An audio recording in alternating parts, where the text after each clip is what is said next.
بسم الله الرحمن الرحيم. الحمد لله رب العالمين، والصلاة والسلام على المبعوث رحمة للعالمين نبينا محمد وعلى آله وصحبه ومن تبعهم بإحسان إلى يوم الدين. أما بعد.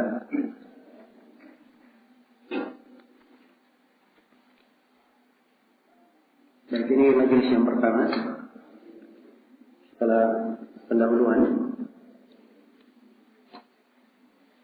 pada hari Sabtu tanggal 16 Rajab tahun 1452 Hijriah yang bertepatan dengan tanggal 18 Juni 2011, kita mengkaji kitab Al-Qawaid Al-Kulliyah wa Dhawabit Al-Fiqhiyah karya Yusuf ibn Al-Hasan ibn Abdul Hadi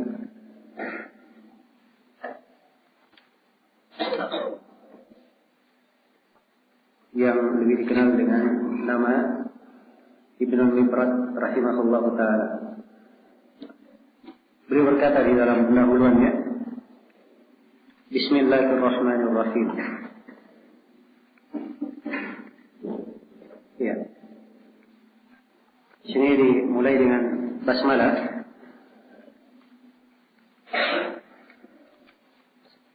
Sebagaimana kebiasaan para ulama yang menulis buku-buku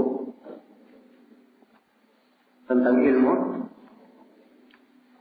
mereka memulainya dengan basmalah. Dan hal ini mereka lakukan mencontoh Al-Quranul Karim, di mana pada setiap surahnya, kecuali surah Taubah, dimulai dengan Bismillahirrahmanirrahim.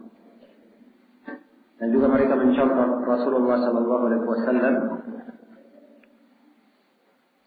yang telah syahid di dalam hadis-hadis riwayat Bukhari dan Muslim bahwa beliau di dalam surat-menyuratnya memulai dengan penulisan Bismillahirrahmanirrahim. Dan ini telah dilakukan oleh para ulama salaf dari masa sahabat, tabi'in dan berjalan hingga hari ini.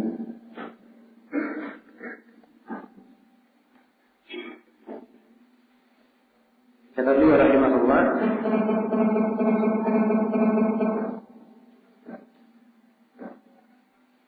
di sini diberikan antara dua tanda kurung, ya, tambahan, dan seluruh yang ada di dalam buku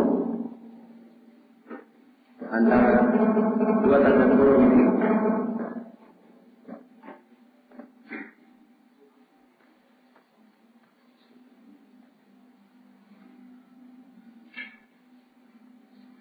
ini di penulisan seluruh yang ada di dalam buku antara dua tanda kurung, itu artinya tambahan dari muhakkik kitab, tambahan dari yang mentahqiq kitab ini. Sebutkan muqaddimah al-mu'allif, pendahuluan dari penulis.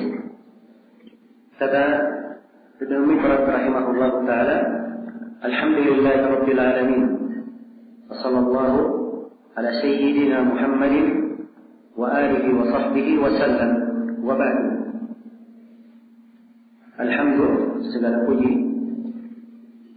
lillah, hanya untuk Allah, rabbil alamin, Rabb semesta alam.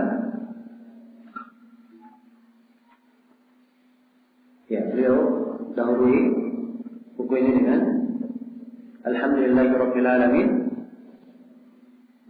sebagaimana di banyak surah Al-Quran didahului dengan Alhamdulillah. Surah Al-Fatihah, Alhamdulillahirabbil alamin. Dan demikian pula beberapa surah dari Al-Quran. Juga Nabi SAW yang banyak pembicaraannya, beliau memulai dengan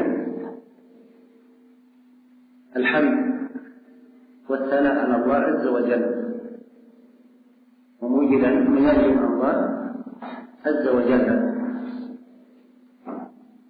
Kemudian beliau iringi dengan selawat Wa sallallahu ala sayyidina Muhammadin. Semoga salawat Allah selalu dicurahkan kepada sayyid kita Nabi Muhammad sallallahu alaihi wasallam. Ya. Penggunaan kata sayyid ini kalau disandarkan, diidhafakan, bukanlah hal yang terlarang. Hadis yang melarangnya, kalau itu penggunaannya secara mutlak. Penggunaan kata as-sayyid, maka ini larangan. Ada kalau syahid melarang hal tersebut. Tapi kalau disandarkan, ya, katakan sayyiduna di sini, sayyid kita disandarkan kepada kata kita, itu adalah hal yang diperbolehkan. Dan Nabi Sallallahu Alaihi Wasallam telah bersabda, "Ana sayyidu waladi Adam yaum al-qiyamah." Aku adalah sayyid anak Adam pada hari kiamat. Cuman kata sayyid ini hanya boleh digunakan di dalam khutbah pendahuluan. Adapun di dalam salat tidak boleh digunakan. Di dalam salawat, di dalam salat. Karena tidak ada hadits yang syar'i penggunaan kata sayyid di dalam salat. Terhadap sayyid kita Muhammadin, yaitu Nabi Muhammad, wa alihi, dan juga terhadap alihi. Al-al itu mempunyai beberapa makna. Kadang dia bermakna keluarga, dan kadang dia bermakna pengikut, penolong. Ya. Karena sahabat sudah disebut setelahnya, maka di sini al-al diarahkan kepada makna keluarga Nabi. Wa alihi wa sahbihi, dan kepada para sahabatnya. Wa sallama, dan semoga taslim, salam juga selalu ditujukan kepada beliau. Yang memberi salawat dan salam kepada Nabi adalah hal yang disyariatkan. Inna Allah wa malaikatahu yusalluna 'alan nabi ya ayyuhalladzina amanu sallu 'alaihi wa sallimu taslima. Sungguhnya Allah dan para malaikatnya memberikan salawat kepada Nabi. Wahai orang-orang yang beriman, berilah salawat kepada Nabi dan berilah salam kepadanya. Dan ini yang dicontoh oleh penulis di sini, dan Rasulullah SAW juga telah mencontohkan di dalam khutbah beliau penggunaan salawat untuk beliau Sallallahu Alaihi Wasallam. Wa ba'du ini kalimat perpindahan dari sebuah pembicaraan setelahnya. Dan lebih masyhurnya kalau disebut amma ba'du di depannya. Namun kadang orang Arab membuang kalimat ammanya, tak hanya menyebutkan wa ba'dunya saja, sebab sudah dimaklumi. Dan kalimat amma ba'du banyak diucapkan oleh Nabi di dalam khutbahnya. Dan sebagian ulama menyebutnya sebagai faslul khitab yang diberikan kepada Nabi Daud alaihi salam. Wa ba'du fahadihi qawaid wa dawabit la yastaghni anha talibul ilmi wa tanfa'uhu wa tus'ibuhu ala dhabtil asya'i wa hasriha. Kata beliau, ini adalah kaidah-kaidah. Qawaid jamak dari kaidah. Wa dhabit, dhabit jamak dari dhabit. Ini telah kita terangkan di pendahuluan. Beliau terangkan ini kaidah dan dhabit. Nah, la yastaghni anha talibul ilm. Seorang penuntut ilmu tidak layak, merasa tidak perlu kepadanya. Dia kaidah yang diperlukan. Wa tanfa'uhu wa tus'ibuhu. Kaidah-kaidah yang dhawabit yang bermanfaat untuknya dan menolongnya.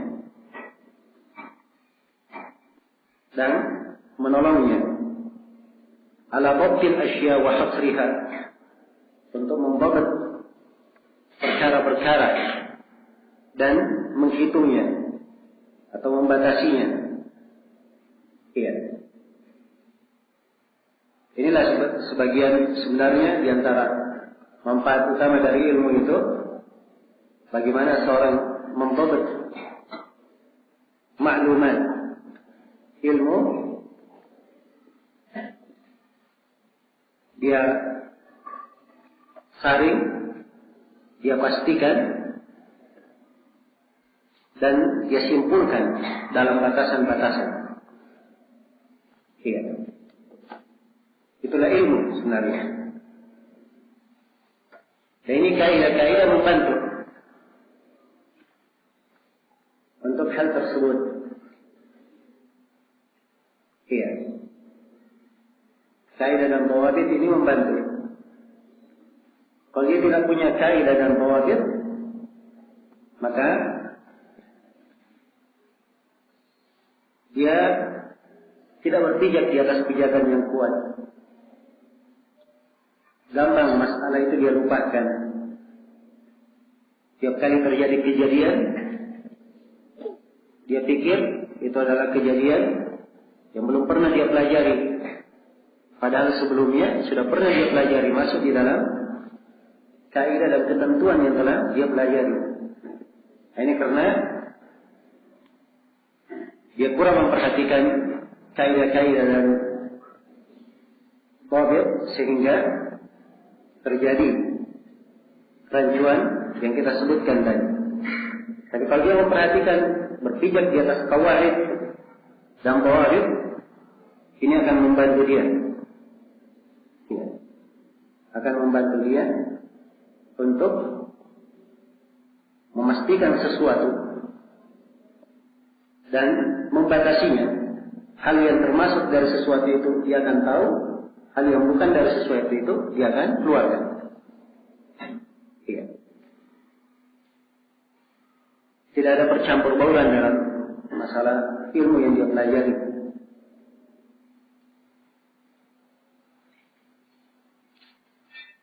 Baik. Jadi di sini beliau terangkan manfaat dari qawaid ini. Ini sebagian dari manfaat qawaid dan dhawabit, dan sebagian yang lainnya telah kita terangkan di pendahuluan. Kata beliau, istakhrajtuha wa harrartuha. Saya keluarkan kaidah-kaidah dan dhawabit ini, wa harrartuha, dan saya saring, pilih dengan detail. Ya. Kalimat ditahrir, kalau dia punya sesuatu banyak, dia atur, dia pilih, ya. Itu namanya ditahrir. Walam ara man sabaqa ila dhabtiha. Dan saya tidak melihat ada yang mendahului di dalam membabatnya. Ini dari keistimewaan buku ini. Di dalamnya terdapat kaidah-kaidah yang oleh penulis beliau tidak melihat ada yang mendahului beliau dari ulama yang membabatnya. Bukan artinya tidak dikenal di kalangan para ulama. Bahkan itu adalah hal yang apa? Hal yang dikenal. Tapi kepandaian di dalam menyusun sesuatu, nah di sini manusia itu bertingkat-tingkat, berbeda-beda kemampuannya. Dan penulis di sini Ibnu Al-Mifrad rahimahullah mengatakan bahwa beliau ya di dalam membabat kaidah-kaidah dan dhawabit ini, dalam mengaturnya, beliau tidak melihat ada yang mendahului beliau. Maksudnya pada sebagian yang beliau tulis, bukan seluruhnya. Sebab ini kebanyakan yang beliau terangkan di sini terangkan juga oleh para ulama yang lainnya. Namun memang ada hal-hal yang ya Masya Allah itu dari perkara yang mungkin kita tidak ketemukan kecuali di penjelasan beliau di sini. Kalau kita baca di tempat lain maka akan diketemukan terpisah-pisah pembahasannya. Beliau datang mengumpulkannya di satu tempat dalam sebuah kaidah sehingga akan mudah bagi seorang penuntut ilmu memegangnya dan berpijak di atasnya. Ya. Jadi ini pendahuluan penulis terdapat di dalamnya penyebutan 3 hal. Yang pertama, beliau terangkan tentang kandungan buku ini. Kemudian yang kedua, beliau jelaskan manfaat dari buku ini dan keistimewaannya. Yang ketiga, di dalam pendahuluan beliau juga menerangkan manfaat, kaidah-kaidah dan qawaid. Setelah itu beliau menutupnya dengan doa, "Wallaha as'alu al-isti'anata wa an yaj'alaha khalisatan liwajhihi al-karim wa huwa hasbuna wa ni'mal wakil." Hanya kepada Allah saya memohon pertolongan.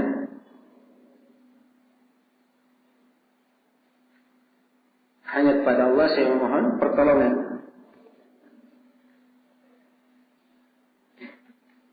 Dan saya memohon supaya kaidah-kaidah yang saya sebutkan di sini, apa yang saya tuliskan ikhlas karena wajahnya yang maha mulia. Wa huwa hasbuna wa ni'mal wakil. Dan dialah Allah yang mencukupi kita dan sebaik-baik wakil. Kemudian beliau terangkan, wa ja'altuha mi'ata qa'idah. Dan saya jadikan buku ini 100 kaidah. Jadi jumlahnya semua berapa kaidah? 100 kaidah. Ya. Karena itu di tema daurahnya 100 kaidah tinggi. Sebab diambil dari apa? Diambil dari ucapan penulis ini. Nah, ini 100 kaidah yang diterangkan atau akan dijelaskan oleh penulis rahimahullah. Dan pendahuluan sebuah buku yang ditulis oleh para ulama itu mengandung 2 kemungkinan. Kemungkinan yang pertama, pendahuluan itu sebelum bukunya tertulis. Jadi sudah ada gambaran di kepalanya, di benaknya apa yang akan dia tulis, sudah ada pokok-pokok pembahasan yang akan dia tulis, maka yang ada di benaknya ini dia tuangkan di dalam pendahuluan. Ya. Sebagian tulisan ulama ada yang sifatnya seperti ini. Sebagian tulisan ulama yang lain ada yang mereka langsung memulai dalam menulis. Setelah selesai bukunya, baru dia susun pendahuluannya. Dia tulis pendahuluannya. Dan uraian penulis di sini mengandung 2 kemungkinan. Mungkin sebelum, mungkin setelah.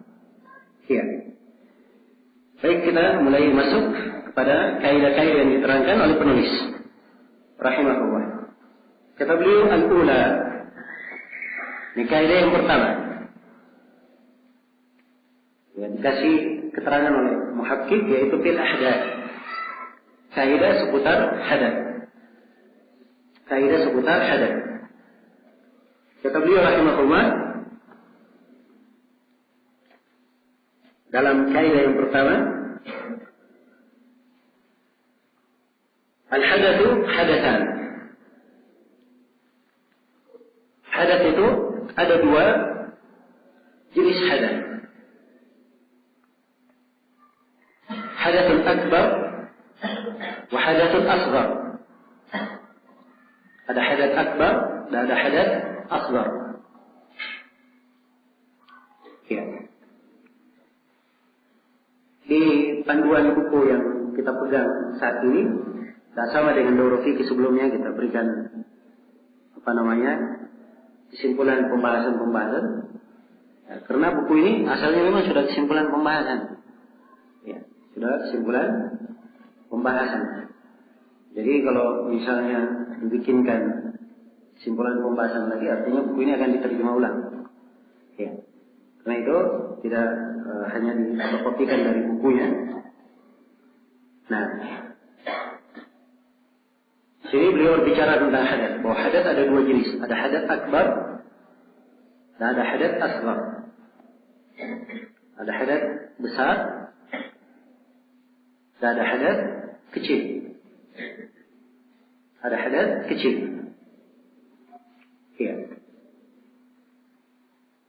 Dua jenis hadas ini adalah hal yang tidak ada silang pendapat di kalangan ulama. Perkara yang dimaklumi. Karena keberadaan hadas diterangkan di dalam ayat Al-Quran dan diterangkan di dalam hadis Rasulullah SAW. Iya. Dalam Al-Quranul Karim Allah Subhanahu wa taala berfirman, "Wa in kuntum junuban fattahharu." Apabila kalian junub, maka bertaharlah kalian. Disebut hadas junub, dan ini hadas akbar. Iya. Itu adalah hadas akbar. Kemudian disebutkan setelahnya, bagi siapa yang tidak menemukan air. Ini mencakup dua hadas, hadas akbar dan hadas asghar. Falam tajidu ma'an fatayammamu sa'idan tayyiban. Kalian tidak menemukan air, maka bertayammumlah dengan sa'id yang baik. Iya, dan tayammum itu pengganti dari taharah, wudu dan mandi. Dan taharah adanya disebabkan karena hadas. Iya. Dan Rasulullah SAW bersabda di dalam hadis Abu Hurairah yang diriwayatkan oleh Imam Al-Bukhari dan Imam Muslim, "La yaqbalu Allahu salata ahadikum idza ahdath hatta yatawadda." Allah tidak menerima salat salah seorang dari kalian apabila dia berhadas sampai dia berwudu. Ini hadis Abu Hurairah riwayat Bukhari dan Muslim. Dalam riwayat Muslim dari hadis Ibnu Umar, konteksnya lebih umum. La tuqbalu salatun bighairi tuhur. Sesungguhnya salat itu tidak diterima tanpa bersuci. Tanpa bersuci. Mencakup bersuci dari hadas akbar maupun hadas asghar. Iya. Jadi ini potongan yang pertama dari kaidah. Hadas ada dua, ada hadas akbar dan ada hadas apa? Hadas asghar. Dan ini dari dalilnya dimaklumi. Dan secara terperinci akan kita baca jenis-jenis hadas akbar dan jenis-jenis hadas asghar. Ya, kita akan baca. Kata beliau, al-hadas al-akbar sab'atu asya'. Hadas besar ada 7 perkara. Ya. Sekarang kita sudah punya kesimpulan. Hadas ada 2, ada hadas akbar dan ada hadas apa? Asghar. Apa itu hadas akbar? Apa saja yang tergolong ke dalam hadas akbar? Apa saja yang tergolong ke dalam hadas asghar? Nah, di sini penulis memberikan kaidah kesimpulan. Kesimpulannya ada 7. Kalau hadas akbar ada 7. Dan kalau ada hadas asghar ada 8. Iya. Beliau mulai dengan al-hadas al-akbar. Al-hadas al-akbar sab'atu asya'. Hadas besar ada 7 perkara. Yang pertama kata beliau khurujul mani. Yang pertama adalah keluarnya air mani. Iya. Keluarnya air mani. Dia mengharuskan taharah. Kalau mengharuskan taharah berarti dia adalah hadas. Hal yang membatalkan taharah. Kalau kita baca tadi ayat, Apa? Wa in kuntum junuban fatahharu. Kalau kalian junub maka bersucilah. Dan dalam hadits Abu Sa'id Al-Khudri yang diriwayatkan oleh Imam Muslim, dan Al-Hafidz Ibnu Hajar menyebutkan asar riwayatnya dalam Sahih Bukhari, Rasulullah bersabda, "Al-ma'u minal ma'." Air karena mandi itu wajib karena ada air mani yang keluar. Menunjukkan bahwa keluarnya air mani ini adalah hadat yang mengharuskan mandi. Dan itulah hadat akbar. Itulah hadat akbar. Nah, baik. Keluarnya mani. Dan di antara dalil juga bahwa keluarnya mani membatalkan wudu adalah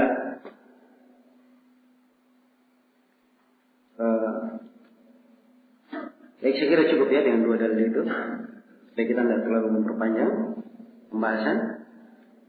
Kemudian yang kedua kata beliau, iltiqa'u al-khitanain. Perjumpaan dua khitan. Ya. Keluarnya mani itu mungkin karena hubungan suami istri dan mungkin karena apa? Karena bermimpi. Mungkin karena bermimpi. Iya. Dan dua-duanya adalah wajib untuk mandi. Dan di sini penulis menyebutkan hal yang kedua, yaitu perjumpaan dua khitan. Perjumpaan dua khitan, terjadi hubungan suami istri. Kalau terjadi hubungan suami istri, walaupun tidak ada air yang keluar, maka perjumpaan antara dua khitan ini sudah mewajibkan untuk apa? Untuk mandi. Ada banyak hadis yang menunjukkan tentang hal ini. Di antaranya adalah hadis Aisyah, riwayat Al-Bukhari dan Muslim. Rasulullah sallallahu alaihi wasallam bersabda, "Idza qa'ada baina syu'abiha al-arba' thumma jahadaha faqad wajaba al-ghusl." Dalam sebuah riwayat, "Thumma massa al-khitanu al-khitana faqad wajaba al-ghusl." Apabila seorang lelaki duduk antara empat sudutnya, ini kinayah ya, kinayah bahasa melakukan hubungan suami istri. Kemudian dia bersungguh-sungguh melakukannya. Dalam sebuah riwayat, dan khitan sudah berjumpa dengan khitan yang lainnya, maka telah wajib untuk mandi. Menunjukkan bahwa itu adalah hadat akbar. Dalam sebuah riwayat oleh Imam Muslim, wa illam yanzil, walaupun tidak keluar, atau wa illam yanzil, walaupun dia tidak keluar, ya, sekedar ketemu walaupun tidak keluar mani, maka itu sudah mewajibkan mandi. Nah, ini sebab yang kedua. Sebab yang kedua, atau ini hal yang kedua dari perkara yang disebut sebagai apa? Hadat akbar. Kemudian hadat akbar yang ketiga,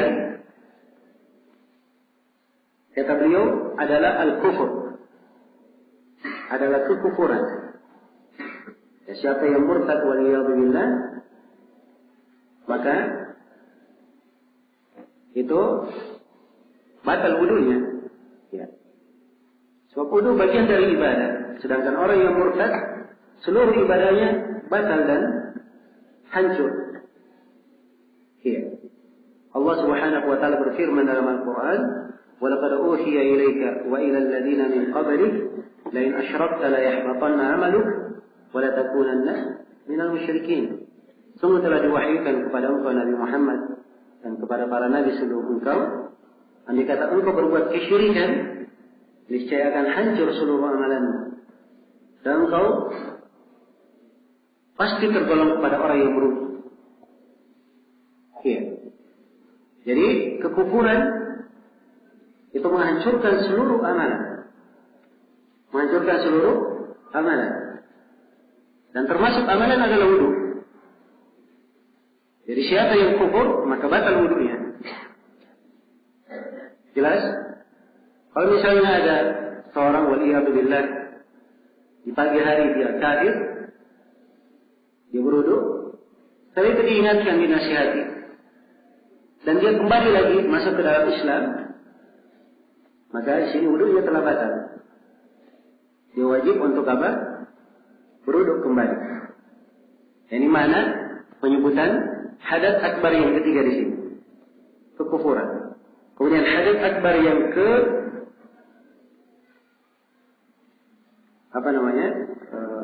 keempat. Sebelum saya sebutkan yang keempat, saya sebut satu hadis dulu. Di dalam hadis Qais bin Asim yang diriwayatkan oleh Imam Ahmad, Abu Dawud, At-Tirmidzi dan Nasai, beliau berkata, tatkala beliau masuk Islam, annahu aslam fa amarahu an-nabiy sallallahu alaihi wasallam ay yaghtasila bima'in wa sidr. Beliau masuk Islam. Lalu Nabi memerintah beliau untuk mandi menggunakan air dan apa? Sidr. Iya. Jadi ketika masuk Islam, dia diperintah untuk mandi. Ya, sebab kekufuran itu adalah hadas akbar, karena itu dia diperintah untuk apa? Untuk mandi besar. Kemudian yang keempat, wal haid. Kata beliau al-haid. Ya. Al-haid adalah darah yang keluar dari kemaluan perempuan pada waktu yang telah dimaklumi. Ini darah haid. Dan darah haid adalah hadas akbar. Banyak dalil yang menunjukkan tentang hal tersebut, di antaranya hadis Aisyah radhiyallahu taala anha tentang kisah Fatimah bintu Abi Hubeish radhiyallahu anha tatkala bertanya kepada Rasulullah. Dia berkata, ya Rasulullah, inni ustahadu pada atadhu. Saya perempuan terkena istihad. Ya. Saya tidak suci. Istihadah ini darah yang keluar dari perempuan bukan pada waktunya. Dan akan kita terangkan ya perbedaan antara haid, istihadah dan nifas. Akan datang kaidah yang menjelaskannya. Atau akan datang kaidah dan kita singgung di situ. Ya. Maka Fatimah binti Abi Hubeish bertanya, apa ada salat? Apakah boleh saya meninggalkan salat? Kata beliau, la, tidak boleh. Karena darah yang keluar itu bukan darah haid. Inna dzalika irq, itu hanya urat. Ya, dia keluar darah karena ada urat yang pecah. Itulah darah istihad. Tapi kata beliau, walakin da'i salata qadra al-ayyam allati kunti tahidina fiha, thumma igtasili wa salli. Akan tetapi tinggalkanlah salat sekadar hari-hari yang engkau haid padanya. Kalau engkau sudah haid, maka mandilah lalu salat. Jadi diterangkan setelah haid disuruh apa? Suruh mandi. Menunjukkan bahwa haid adalah apa? Hadas akbar. Kemudian yang kelima adalah nifas. Hadas akbar yang kelima adalah nifas. Ya. Karena kaidah umumnya seluruh hukum haid sama dengan hukum apa? Hukum nifas. Ya. Kecuali dalam 3 pembahasan. Dan ini akan kita terangkan nanti kaidahnya. Jadi asalnya hukum haid sama dengan hukum nifas. Kalau ada yang nifas, orang yang haid meninggalkan salat. Demikian pula orang yang nifas meninggalkan salat. Kalau haid membatalkan dia adalah hadas akbar, berarti nifas juga adalah hadas apa? Adalah hadas akbar. Ini ditunjukkan oleh beberapa hadis, di antaranya hadis Aisyah radhiyallahu taala anha ketika beliau di kisah musim haji yang beliau masuk ke Mekah dalam keadaan Aisyah haid di jalan. Maka Nabi bertanya kepada Aisyah, "Malaki la'allaki nafisti?" Kenapa engkau hai Aisyah? Barangkali engkau nifas. Beliau memakai bahasa nifas padahal Aisyah sedang apa? Bukan melahirkan, sedang apa? Sedang haid. Ini menunjukkan bahwa penggunaan syar'i antara nifas dan haid itu adalah sama.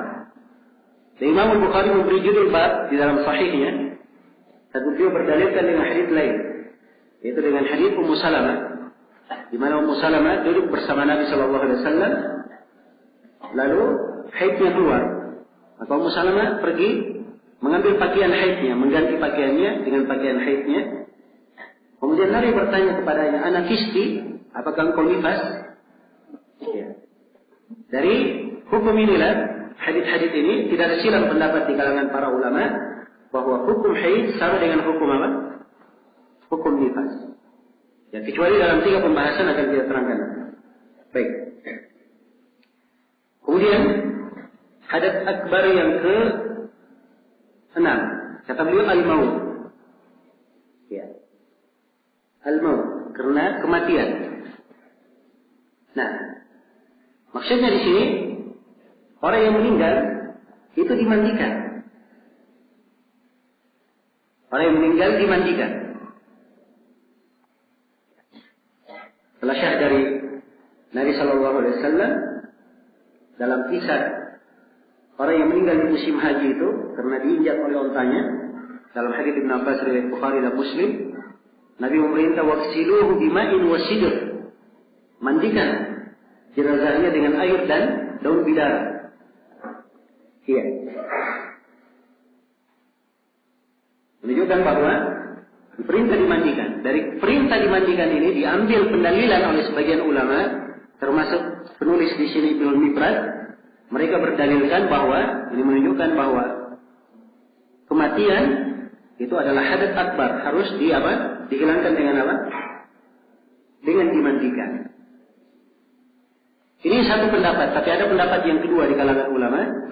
Mereka menganggap bahwa jenazah dimandikan bukan karena hadas, tapi itu adalah perintah ta'abbud, perintah ibadah.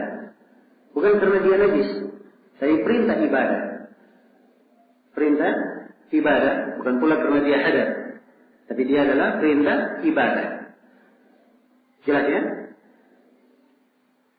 Nah, iya. Ini 2 pendapat di kalangan para ulama. Baik.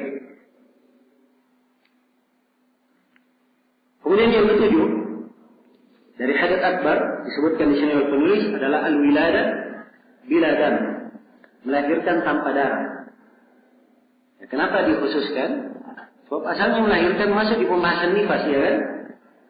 Tapi di sini dikasih pembahasan khusus. Ada orang yang melahirkan, anaknya lahir tidak ada darah yang menyertainya. Ya. Apa hukumnya? Itu hadas akbar atau tidak, wajib mandi atau tidak? Ya. Ini 2 pendapat di kalangan ulama. Dan di mazhab Hanbaliyah sendiri ada 2 pendapat. Tapi penulis di sini memilih bahwa dia tergolong apa? Tergolong hadas akbar. Bagi para ulama yang mengatakan bukan hadas akbar, mereka mengatakan definisi nifas adalah keluarnya darah dari perempuan setelah melahirkan atau bersama melahirkan. Jadi harus ada keluar darah. Dan ini tidak ada darah. Kalau begitu bukan nifas. Ya. Jelas ya?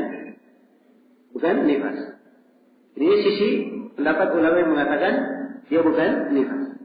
Dan sebagian ulama yang lain berkata, termasuk penulis di sini, bahwa keluarnya darah atau perempuan apabila melahirkan itu biasanya disertai dengan darah. Disertai dengan darah.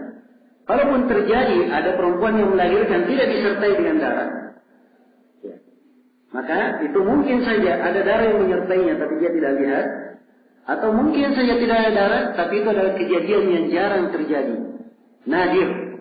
Wan nadir la hukma lahu. Dan yang jarang itu tidak ada hukumnya. Karena itu kebanyakan dari ulama kita di masa ini mereka memberikan fatwa, ya, wajib untuk mandi secara mutlak, sama dengan penulis di sini. Walaupun tanpa darah, dia juga dihitung hadas akbar. Ya, Lajnah Daimah memberi fatwa bahwa wajib mandi. Demikian pula Syekh Ibnu Utsaimin dan selainnya dari para ulama kita memfatwakan tetap wajib untuk apa? Untuk mandi. Jadi ini 7 hadas akbar. Ya, disebutkan di sini oleh penulis rahimahullahu taala. Nah, baik. Kemudian kata beliau, wal hadatsul asghar, ini potongan yang ketiga dari kaidah tentang hadas asghar. Wal hadatsul asghar thamaniyatu asya'. Hadas asghar ada 8 perkara. Hadas asghar ada 8 perkara. Iya.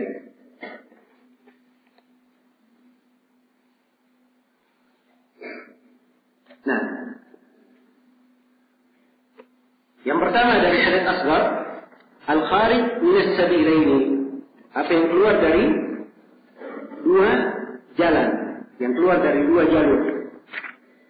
Maksudnya dari mana? Dari kubul dan dari dubur, dari depan dan dari belakang. Ya, itu as-sabilaini. Nah, yang keluar dari dua jalur ini banyak ya, yang keluar dari dua jalur. Banyak. Tapi mungkin bisa disimpulkan terbagi dua yang keluar dari dua jalur ini. Ada hal-hal yang keluar dari dua jalur, perkara yang lumrah biasa keluar darinya. Ya. Hal yang lumrah biasa. Contoh, kencing, angin, air besar, keluar madi, wadi. Itu biasa. Ya, keluar. Ada yang keluar dari dua jalur, hal yang luar biasa, tidak biasa. Ya. Luar cacing misalnya. Ya. Kerikil. Hah? Baik. Dan di kalangan ibu-ibu yang sudah melahirkan, ya, ada namanya kentut dari depan. Ya. Ini juga jarang apa? Terjadi. Jelas ya?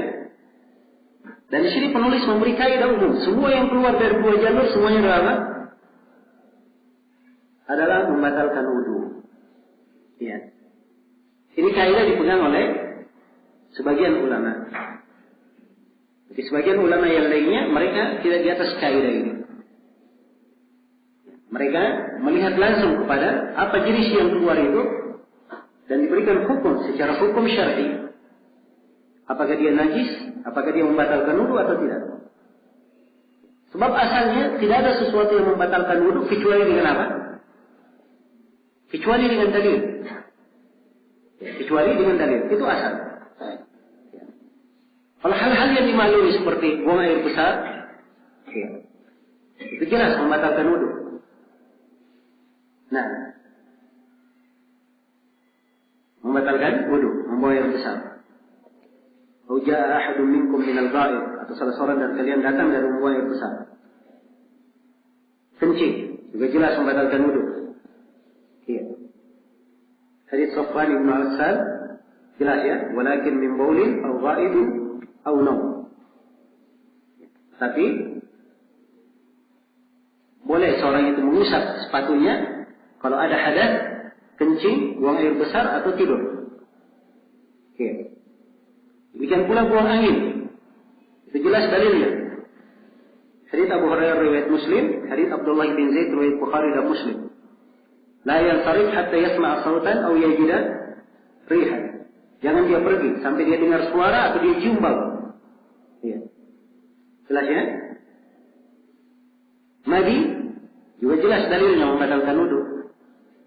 Ali bin Abi Thalib bertanya kepada Rasulullah, di sebuah riwayat beliau wakilkan orang lain bertanya.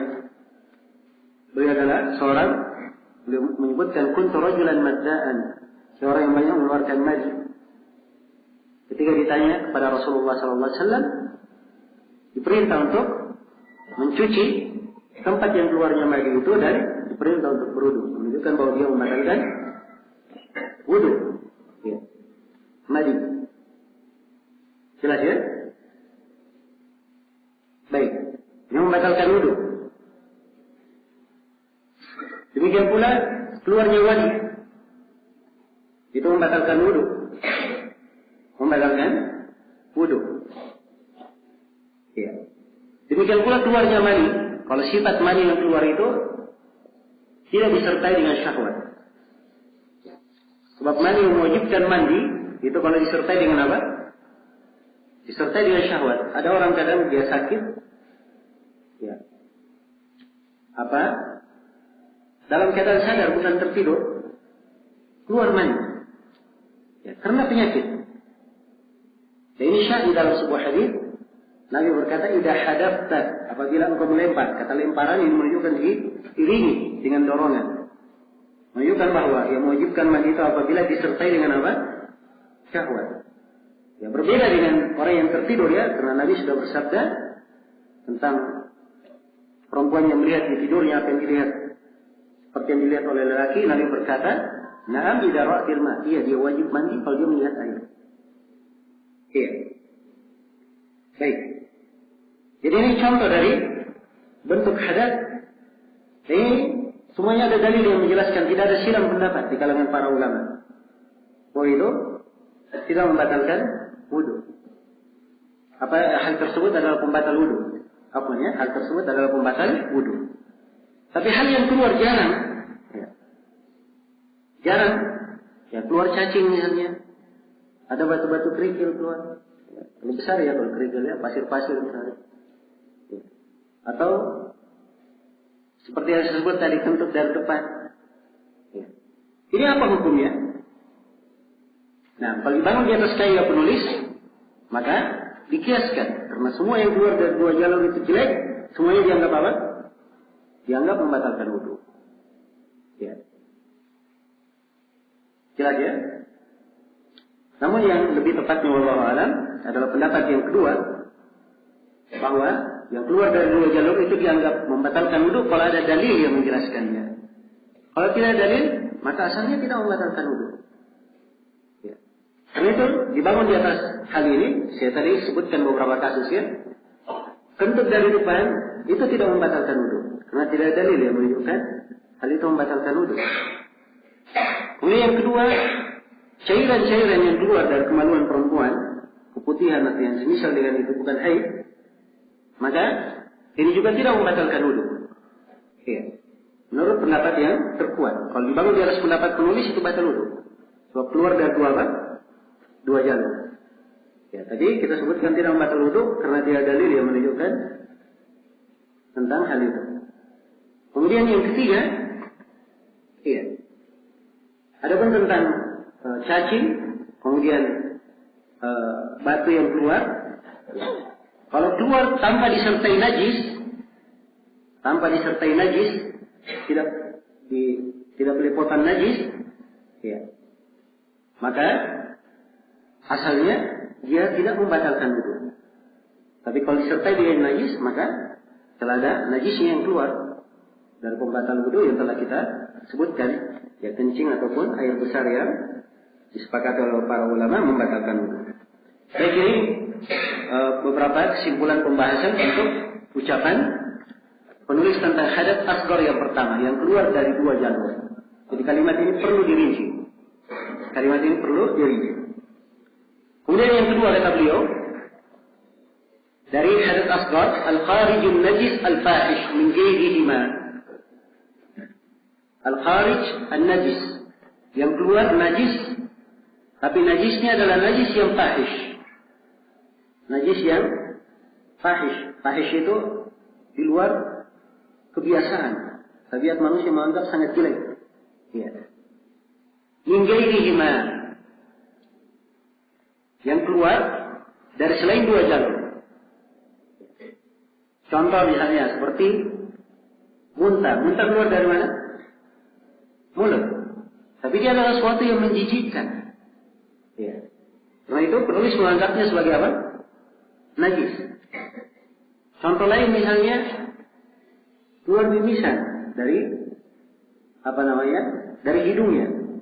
Ya. Kalau darah dia dua pendapat dia tentang darah secara umum, apakah dia najis atau bukan. Ya. Tapi darah biasa itu bukan hal yang menjijikkan, karena itu penulis tidak masukkan di sini, tidak disinggung. Walaupun ada sebagian ulama yang menganggapnya membatalkan wudu. Tapi pendapat yang lebih kuat bahwa darah itu tidak membatalkan wudu. Sekadar darah yang keluar, bukan keluar dari dua jalur, itu tidak membatalkan wudu. Baik, contoh lain adalah orang yang berhijamah. Ya, hijamah dikeluarkan darah apa? Darah kotornya. Maka batal wudunya atau tidak? Ya, penulis di sini memasukkannya ke dalam kaidah batal wudu sebab dia najis yang fahish. Demikian pula nanah. Ya, ada nanah di lukanya. Ini juga dianggap najis oleh penulis. Ya, masuk di dalam kaidah beliau. Demikian pula misalnya waliyadzubillah kalau keluar ulat di apa? Di tempat lukanya. Ini juga dihitung najis. Baik. Jadi ini bentuk-bentuk dari najis. Ya. Bentuk-bentuk dari najis. Kenapa penulis membuat kaidah ini? Karena memang sebagian dari apa yang saya terangkan, contoh-contoh yang saya terangkan tadi, ada hadis-hadis yang menjelaskan. Ya. Ada hadis-hadis yang menjelaskannya dari Rasulullah SAW. Ya, tapi hadis-hadisnya adalah hadis-hadis yang lemah. Hadis-hadisnya adalah hadis yang lemah. Seperti Nabi menyebutkan tentang qaid, qalas, ru'ab, membatalkan wudu. Ini ada hadisnya, tapi hadisnya lemah.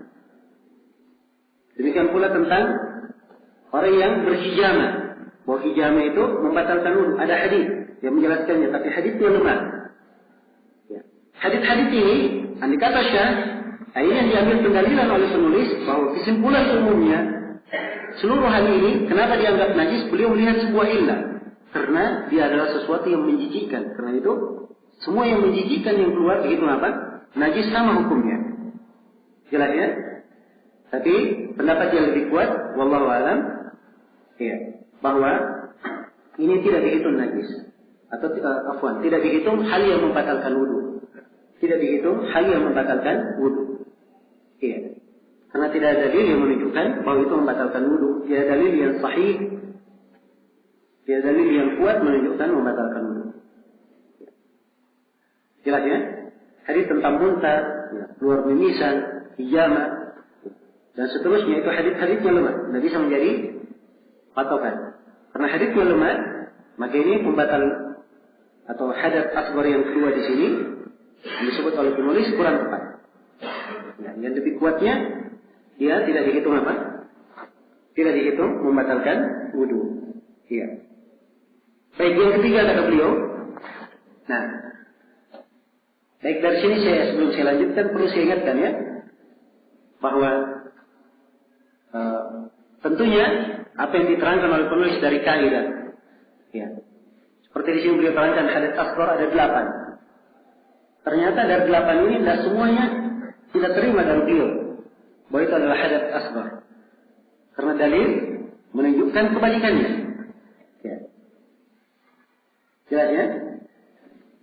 Nah, ini memberikan kepada kita dua peringatan. Yang pertama bahwa memang di dalam mempelajari buku ini kita mengambil dari kandungan umumnya bagaimana penulis meringkas dan mengumpulkan batasan-batasan. Ya. Ilmu itu dalam pembahasan kaidah-kaidah yang beliau terangkan. Ya. Kemudian yang kedua, ini juga sebagai peringatan bahwa di dalam mempelajari ilmu fikih, seorang membaca buku apa saja, ya, boleh saja. Yang penting dia berputar dengan dalil. Yang dia pegang adalah apa? Adalah dalil, bukan ucapan si penulis. Ya. Sebab si penulis bukan Al-Quran, bukan pula apa? Pula hadis. Dia adalah seorang alim yang menyimpulkan. Dia simpulkan dari mana? Dia simpulkan dari dalil. Karena itu yang dilihat adalah dalilnya. Yang dilihat adalah apa? Dalilnya. Iya.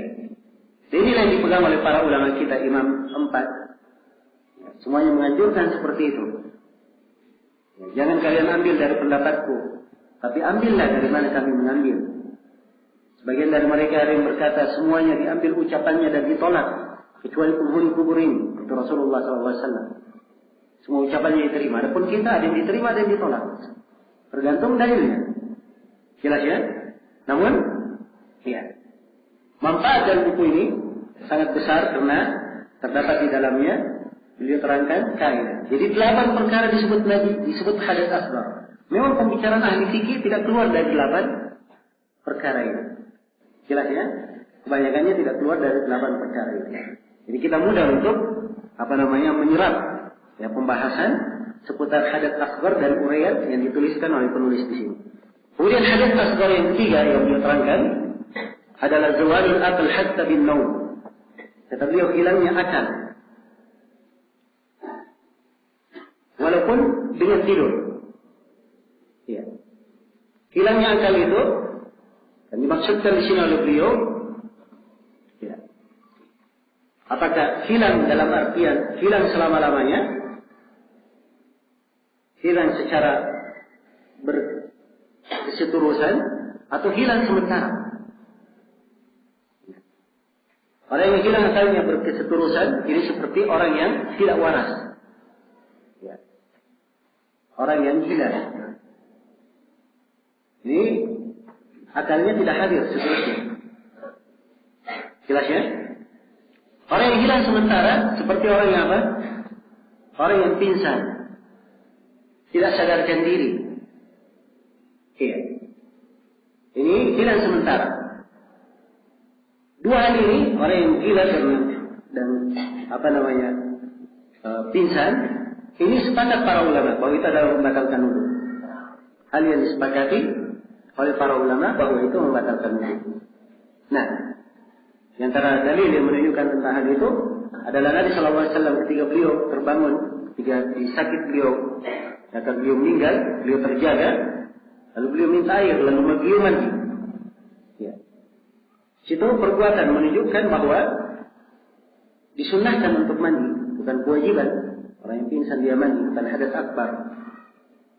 Tapi bisa diambil pendalilan bahwa itu adalah hadas asghar. Ya. Dan di antara dalil yang paling penting adalah berkaitan dengan masalah tidur. Karena tidur itu dianggap sebagai pembatal wudu, padahal tidur hilangnya ya, adalah sementara dalam batas yang lebih kecil. Batas yang lebih kecil saja membatalkan wudu, apalagi hilangnya dengan batas yang lebih besar. Seperti orang yang pingsan atau orang yang apa? Gila. Maka tentunya itu lebih membatalkan wudu. Jelas ya? Walaupun di dalam masalah tidur itu sendiri, apakah tidur membatalkan wudu atau tidak? Ini banyak pendapat di kalangan para ulama. Ya. Jelas ya? Ada beberapa pendapat di kalangan para ulama. Ada sekitar 10 pendapat dalam hal ini, dan tentunya ini bukan tempat kita menguraikan banyak pendapat, namun kesimpulan yang dipegang oleh kebanyakan ulama bahwa tidur, kalau dia sifatnya tidur yang sedikit, bukan tidur yang terlalu nyenyak, itu tidak membatalkan wudu. Ya. Kalau dia sifatnya banyak, itulah yang membatalkan wudu. Nah, ini kesimpulan yang paling tepat untuk mengkompromikan riwayat. Sebab pada hadis Safwan bin Asal yang menyebutkan bahwa tidur membatalkan wudu secara mutlak. Walakin min gha'itin wa baulin wa naum. Mengusap di atas kedua sepatu dibolehkan kalau berhadas. Hadas apa? Buang air kecil, buang air besar, atau tidur. 3 disebutkan. Salah satunya adalah apa? Salah satunya adalah tidur. Ya. Dan ada hadis-hadis yang menunjukkan tidak membatalkan. Seperti di dalam hadis Anas bin Malik, riwayat Abu Daud, dan disahihkan oleh Darqutni. Kana ashabu Rasulullah sallallahu alaihi wasallam ala ahdihi yantaziruna al-isya hatta takhfiqa ru'usuhum. Thumma yusalluna wa la yatawadda'un. Adalah para sahabat Nabi sallallahu alaihi wasallam, ya, adalah para sahabat Nabi di masa beliau, mereka menunggu waktu Isya sampai kepala mereka itu jatuh ke dadanya, ya, dagunya jatuh ke mana? Ke dada. Ini menunjukkan apa ini? Ngantuk atau tidur? Ya, ini tidur, bukan tidur ringan. Kalau tidur ringan itu masih gini. Ya, ini sebagian, wah, masya Allah. Jelas ya? Menunjukkan tidurnya, ya, bukan lagi digolongkan ringan. Bersama dengan itu disebutkan dalam riwayat, "Tsumma yusallun wa la yatawadda'un." Kemudian mereka salat dan mereka tidak berwudu. Dikata itu keliru, pasti Nabi akan memperingatkan. kekeliruan. Dan ini asal hadis dalam Sahih Muslim ya, Sahih Muslim lafaznya, "Tsumma yusallun wa la yatawadda'un." Kemudian mereka salat dan tidak berwudu. Iya. Jadi untuk mengkompromikan antara dua riwayat, dikatakan bahwa tidur yang sedikit, iya. Apa ukurannya sedikit? Dia tidak terlalu nyenyak. Di antara ukuran. Di antara ukuran, dia dalam keadaan apa? Dalam keadaan duduk. Ya, bukan dalam keadaan berbaring. Kalau berbaring, tertidur, dia katakan, saya tadi tidurnya sedikit. Tidak nyenyak. Nah, ini hal yang tidak bisa diukur dalam keadaan berbaring. Tapi kalau dalam keadaan duduk, ini masih bisa diukur. Jelas ya? Ya. Kalau dia bisa ukur itu sedikit, maka itu insya Allah Ta'ala tidak membatalkan wudu. Ya, tapi kalau dia adalah tidur yang banyak, ini yang membatalkan wudu. Dan ini yang disebutkan di sini oleh penulis. Dan seakan-akan penulis berpendapat tidur itu membatalkan wudu secara mutlak. Ya, sebab dia tidak memberikan rincian. Jelas ya? Dan yang lebih kuatnya, wallahu a'lam, adalah pendapat kebanyakan bahwa dirinci dengan rincian yang telah kita terangkan. Kemudian pembatal atau hadath asghar yang keempat, kata beliau massul farji, menyentuh kemaluan. Menyentuh kemaluan. Ya.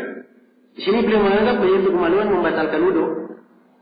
Jadi pendapat sejumlah ulama, mereka berdalilkan dengan hadits Busra bintu Safwan. Rasulullah SAW bersabda, "Man massa dzakarahu falyatawadda." Siapa yang menyentuh kemaluannya, hendaknya dia berwudu. Iya. Hadits ini kata Al-Hafidz Ibnu Hajar dikeluarkan oleh Al-Khamsah, Ahmad, Abu Dawud, At-Tirmidzi, An-Nasai dan Ibnu Majah. Disahihkan oleh At-Tirmidzi dan Ibnu Hibban. Al-Bukhari berkata, "Huwa asahhu syai'in fil bab." Ini hadits yang paling sahih dalam pembahasan. Jadi ini dalil yang dipakai. Iya. Namun sebagian ulama yang lain ada yang berpendapat bahwa menyentuh kemaluan tidak membatalkan wudu. Mereka berdalilkan dengan hadits Talq bin Ali radhiyallahu anhu, di mana seorang lelaki berkata, "Masastu dzakari," aku menyentuh kemaluanku, atau disebutkan seorang lelaki menyentuh kemaluannya dalam salat. Apakah alaihi wudu? Apakah dia wajib berwudu? Maka Nabi sallallahu alaihi wasallam bersabda, "La, innama huwa bid'atun minka." Tidak. Itu hanya seperti bagian dari tubuhmu. Ya. Sekarang orang menyentuh tangannya, batal wudunya atau tidak? Tidak batal wudunya. Sama saja, itu bagian dari tubuh. Tidak membatalkan wudu. Ya. Jelas ya? Baik. Ini hadis Talq bin Ali, ya, dikeluarkan oleh Imam Lima juga.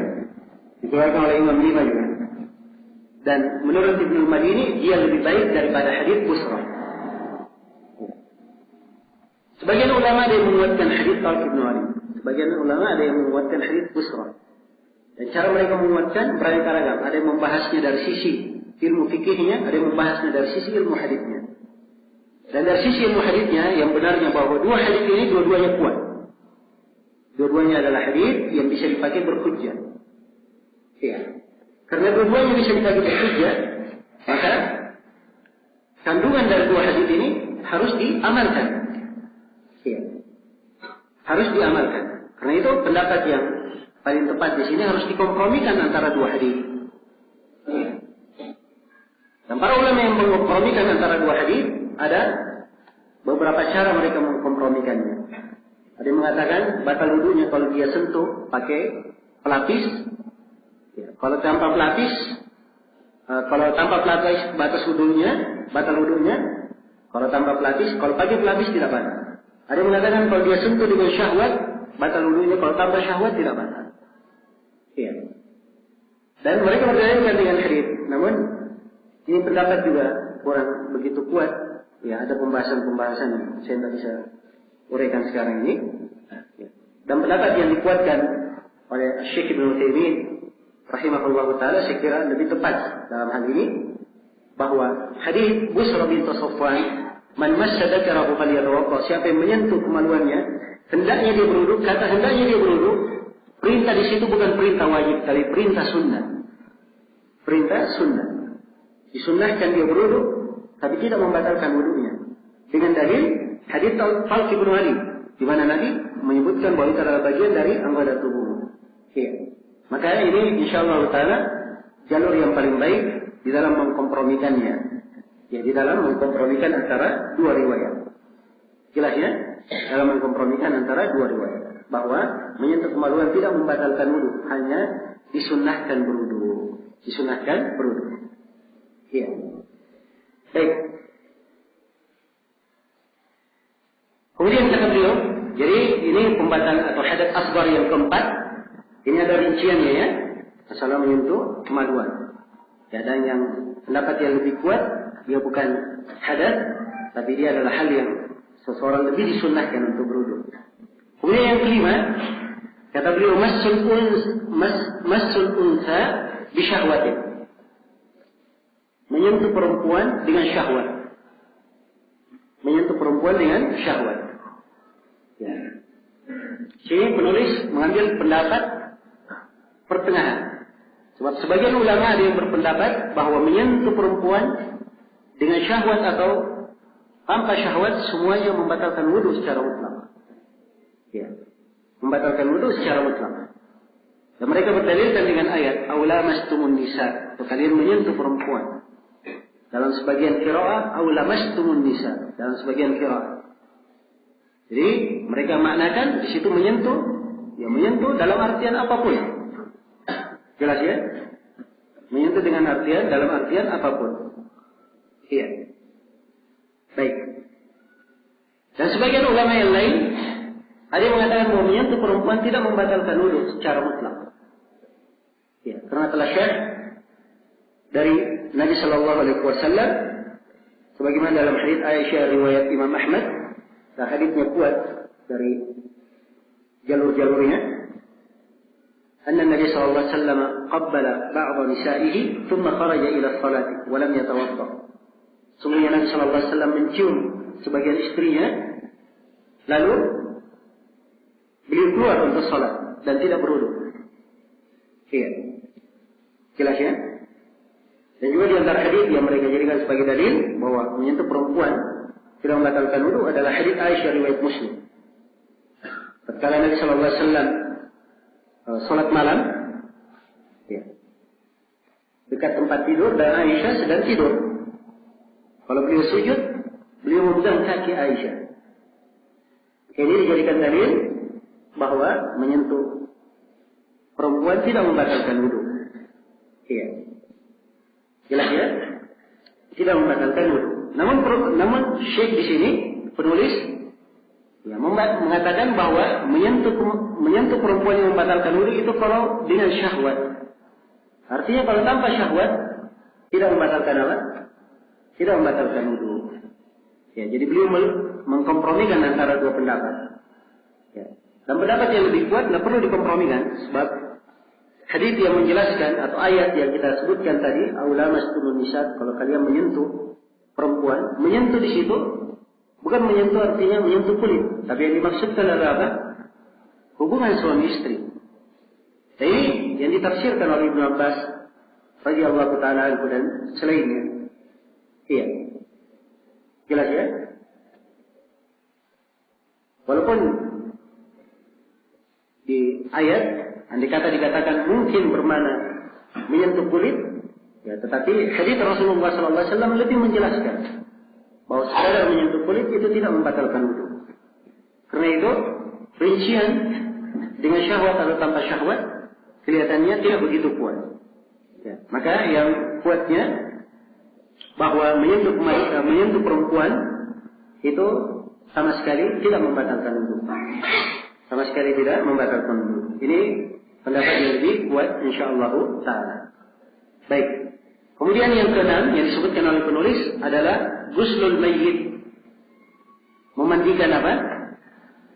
Memandikan jenazah. Ya, memandikan jenazah. Nah, dalam memandikan jenazah ini, ya sebenarnya sebagian ulama membahasnya di pembahasan hal yang mewajibkan mandi. Ya, karena memang hadis yang mereka pakai adalah hadits Abu Hurairah, riwayat Ahmad An-Nasai At-Tirmidzi, di mana disebutkan dalam hadits bahwa Rasulullah bersabda, "Man ghassala mayyitan falyabtasil, wa man hamalahu falyatawaffa." Siapa yang memandikan mayyit, hendaknya dia mandi. Dan siapa yang menyandangnya, hendaknya dia berwudu. Ya. Ini hadits yang dijadikan sebagai dalil. Jelas ya? Namun hadits ini adalah hadits yang dilemahkan oleh banyak ulama. Imam Ahmad melemahkan, Imam Al-Bukhari, Ibn Al-Madini, dan selainnya dari para imam melemahkan hadits ini. Karena itu pendapat yang lebih kuat bahwa orang yang memandikan mayit itu tidak mewajibkan mandi, tidak pula mewajibkan apa? Wudu. Tidak ada dalil yang menunjukkan bahwa itu adalah pembatal wudu. Ya. Tidak terhitung dalam hadits asghar, tidak pula terhitung dalam hadits apa? Akbar. Nah, kemudian yang ke-7 dari pembatal wudu atau pembatal atau hadits asghar adalah ar-riddah. Ar-riddah wal iyad billah. Ya. Ar-riddah artinya apa? Murtad, keluar dari Islam. Ya. Dan ini telah kita sebutkan ya pendalilannya di pembahasan kufur. Orang yang murtad batal seluruh amalannya. Waliyadzubillah. Ini jelas. Ini hal yang disepakati, tidak ada silang pendapat di kalangan ulama. Kemudian yang ke-8 dari pembatal wudu adalah aklu lahmil ibil, makan daging unta. Makan daging unta. Orang yang makan daging unta itu batal wudunya. Iya. Berdasarkan hadits Jabir bin Samurah, riwayat Muslim. Seorang lelaki bertanya kepada Rasulullah, "Ana tawaddau min luhumil ghanam?" Apakah kita berwudu kalau makan daging kambing? Kata Nabi, "In syi'ta tawadda, wa in syi'ta fala tatawadda." Kata beliau, kalau kamu ingin silakan kamu wudu, kalau kamu ingin boleh kamu tidak wudu. Kemudian dia tanya lagi, Rasulullah, "Ana tawaddau min luhumil ibil?" Apakah kami berwudu karena makan daging unta? Kata beliau, "Na'am, tawadda min luhum al-ibil." Kata beliau, "Iya, berwudulah kamu karena makan daging unta." Maka ini nas dari Nabi sallallahu alaihi wasallam, ya, bahwa makan daging unta itu membatalkan wudu. Ya, dan ada hadis yang lain dari Bara bin Azib juga menunjukkan mana yang sama, diriwayatkan oleh Imam Ahmad dan Abu Dawud. Karena di dalam masalah makan daging unta itu membatalkan wudu, itu hanya ada 2 hadis yang menjelaskannya. Maksudnya 2 hadis yang sahih. Hadis Jabir bin Samurah riwayat Muslim dan hadis Al-Bara bin Azib riwayat Ahmad dan Abu Dawud. Baik. Jadi selesai sudah di sini ya. Penjelasan 8 hadats asghar. Dari 8 hadats asghar ini ya, yang disebutkan oleh penulis, ada yang benar dia hadas dan ada yang pendapat lebih kuat di kalangan ulama, dia bukan pembatal apa? Pembatal wudu. Dan semuanya telah kita terangkan. Iya. Ingat ya, kalau dikatakan makan daging unta, artinya daging untanya kalau dimakan itu batal wudu. Ya, kalau dia minum kuah unta bagaimana? Batal wudunya atau tidak? Kuahnya. Ya, tidak batal wudunya, sebab yang diterangkan dalam hadis adalah apa? Dagingnya. Baik.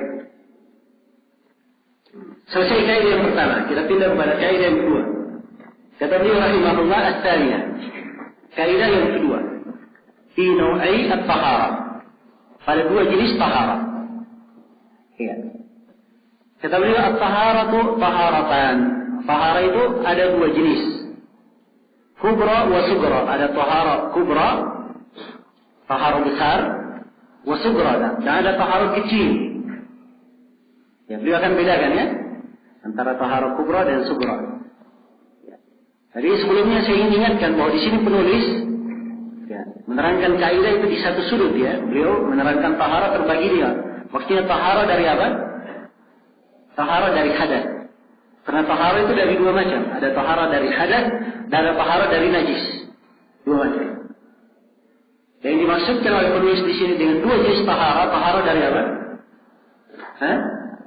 Taharah dari hadas. Iya.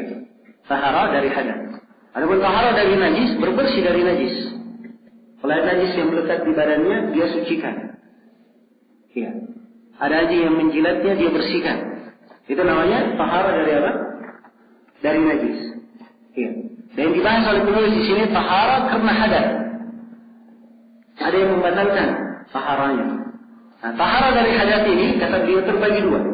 Taharatu taharatan kubra wa sugra. Ada tahara kubra besar dan ada tahara sugra kecil. Ya. Al-kubra al-ghusl. Tahara yang besar adalah mandi. Wa sugra al-wudu. Dan tahara kecil adalah berwudu. Ya. Jadi ini terkait ya dengan kaidah sebelumnya. Kalau hadas akbar, untuk mengangkat hadas akbar caranya apa? Dengan tahara kubra, yaitu dengan apa? Dengan mandi. Ya. Kalau mengangkat hadas asghar, caranya dengan apa? Dengan tahara kecil, yaitu dengan cara berwudu. Ya. Dengan cara berwudu. Baik. Dan ini tidak disiram pendapat ya di kalangan ulama, tidak disiram pendapat. Kata beliau, wa kullu wahidatin minhuma imma an hadatsin aw min ghairi hadatsin. Setiap dari keduanya tahara ini mungkin saja terjadi karena hadas dan mungkin tanpa hadas. Mungkin tanpa hadas. Ya. Seorang misalnya berwudu. Ya, dia berwudu. Nah. Seorang dia berwudu. Dia tidak batal wudunya. Tapi dia pergi berwudu lagi. Makanya orang berwudu bukan karena hadas. Hanya saja ingin memperbaharui apa? Wudunya. Dan itu adalah hal yang disunnahkan memang. Ya. Dari kebiasaan Nabi, beliau tiap kali mau masuk waktu sholat, walaupun beliau masih berwudu, beliau pergi wudu lagi. Itu dari kebiasaan Nabi. Sampai-sampai kebiasaan ini dia dipahami oleh banyak sahabat. Sehingga suatu hari Nabi SAW sholat 5 waktu sholat dengan 1 kali wudu. Sehingga para sahabat heran melihatnya. Karena di luar kebiasaan Nabi. Namun Nabi melakukan hal itu supaya sahabat memahami bahwa memulai wudu setiap kali sholat itu hanya sunnah. Memperbaharui wudu setiap kali sholat itu hukumnya apa? Sunnah. Sepanjang dia masih berwudu, wudunya belum batal. Iya. Kalau dia perbaharui lagi, maka itu disunnahkan. Jelas ya? Sama dengan mandi. Orang yang mandi besar itu tahara besar, tidak harus dia kena hadas. Ya. Contoh di hari Jumat misalnya. Nabi SAW bersabda, "Man iktasala yaumal jum'ati ghuslal janabah." Siapa yang mandi pada hari Jumat dengan mandi janabah. Hadits Abu Hurairah ya, riwayat Bukhari dan Muslim. Kata mandi janabah di sini ada 2 penafsiran di kalangan ulama. Salah satu penafsirannya adalah dia mandi seperti kaifiyat mandi janabah. Jadi di hari Jumat dia tidak berhadas. Bukan orang yang junub. Bukan orang yang ada apa? Hadas akbar. Dia pergi mandi. Ya. Maka di sini itu adalah hal yang diperbolehkan. Sebab Nabi menganjurkan apa? Mandi Jumat. Jelas ya? Baik. Jadi ini mana ucapan penulis. Wa kullu wahidatin minhuma imma an hadatsin aw an ghairi hadatsin. Setiap dari keduanya, yaitu setiap dari tahara besar mandi maupun dari tahara kecil wudu, setiap dari wudu dan mandi ini boleh saja terjadi karena hadas dan boleh saja tanpa hadas. Boleh saja tanpa hadas.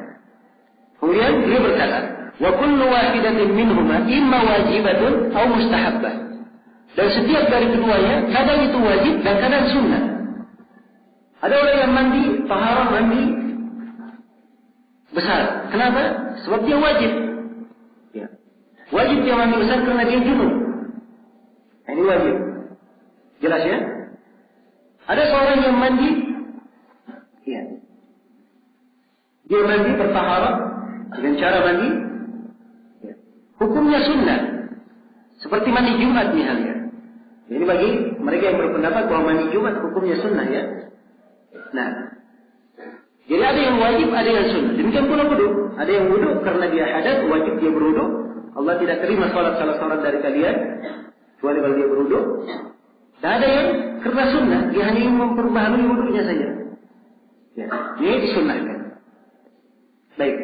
Jadi sini Syekh rahimahullah di kaidah yang kedua ini Beliau hanya ingin menekankan kaidah seputar membedakan antara taharah sughra dan taharah kubra. Apa perbedaan antara keduanya dan apa cakupan dua jenis taharah itu. Selesai kaidah yang kedua.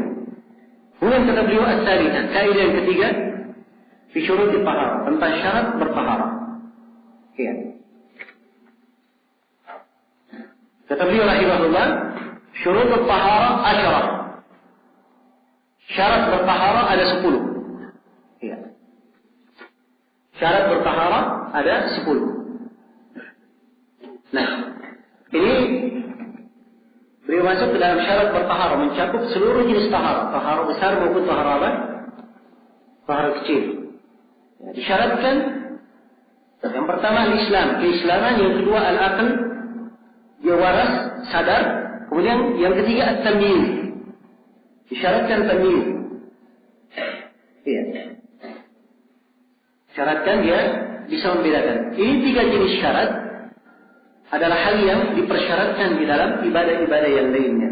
Kecuali syarat tamyiz, itu ada pembahasan di pembahasan haji tentang masalah tamyiz. Jelas ya? Namun secara umum 3 syarat ini adalah 3 syarat yang disyaratkan dan tidak ada silang pendapat di kalangan para ulama secara umum. Iya. Disyaratkan keislaman karena tidak diterima tanpa keislaman, dan disyaratkan akal. Nah, amalan tidak diterima dari orang yang tidak waras, dan disyaratkan tamyiz. Iya. Tamyiz itu dia mampu membedakan. Anak kecil yang dikatakan mumayyiz itu apabila dia sudah memahami pertanyaan dan mampu menjawab pertanyaan. Itu dikatakan mumayyiz. Iya. Jelas ya? Fahim al-khitab, definisinya fahim al-khitab wa ahsana fi raddil jawab. Dia memahami kalau dibicarain dan dia pandai untuk menjawab. Itu mumayyiz namanya. Nah, dan Nabi sallallahu alaihi wasallam bersabda, pena diangkat dari 3. Ya. Dari orang yang gila sampai dia sadar, dari anak kecil sampai dia balik, dari orang yang tidur sampai dia terjaga. Jelas ya? Baik, ini dalil untuk 3 hal ini. Ini 3 syarat. Syarat yang keempat an-niyah.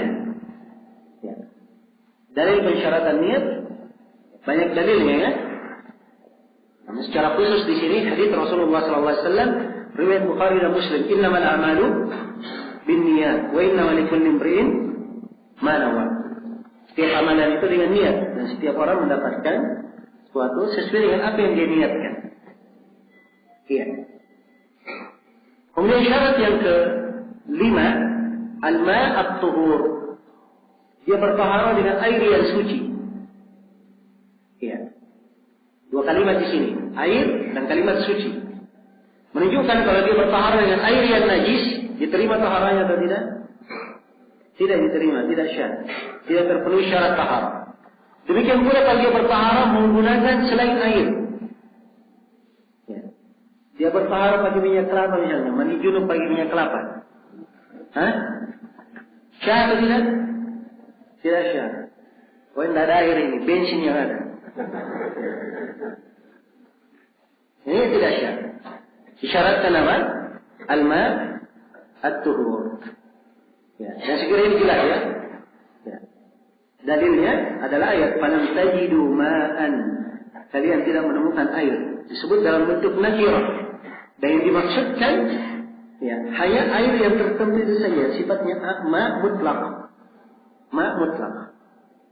Ya, ma' yang layak dipakai bertaharah. Jelas ya? Iya. Baik. Kemudian syarat yang ke-6, adamu haidin, tidak haid. Ya. Syarat yang ke-6 adalah tidak ada haid. Ya. Karena kalau dia haid, maka tidak diterima ya taharah dari perempuan yang haid. Iya.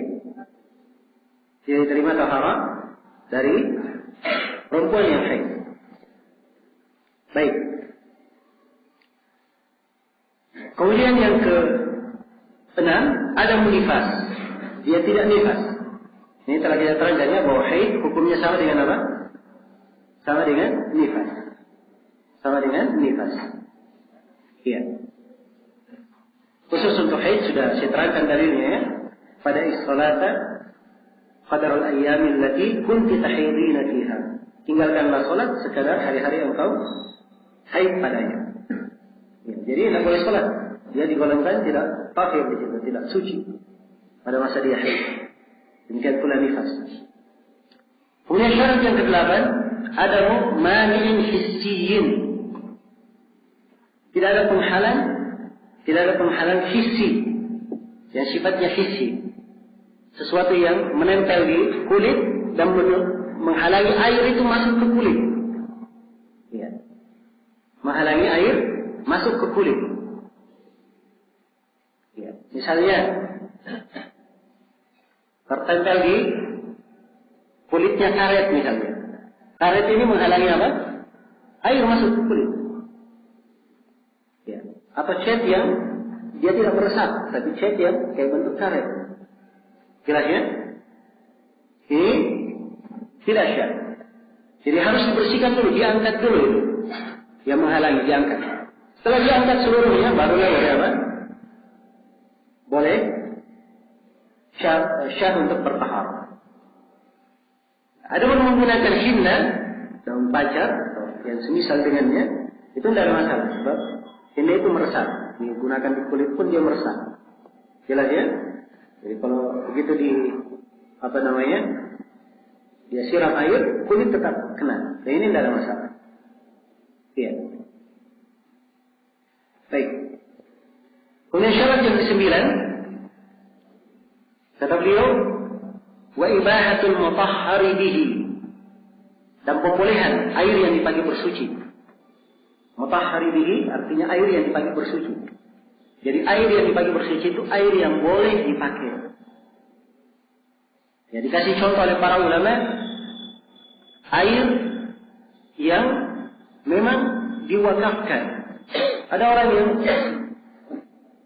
khusus dia dari sumur, kemudian dia alirkan air dari dia keluarkan biaya, dia alirkan air dari sumbernya, agar supaya air ini wakaf untuk manusia. Amanahnya hanya dipakai minum saja. Kalau dia pakai air ini bersuci, boleh atau tidak? Hah? Nah ini dia keluar dari amanah tersebut. Dan ini tidak diperbolehkan. Tidak diperbolehkan.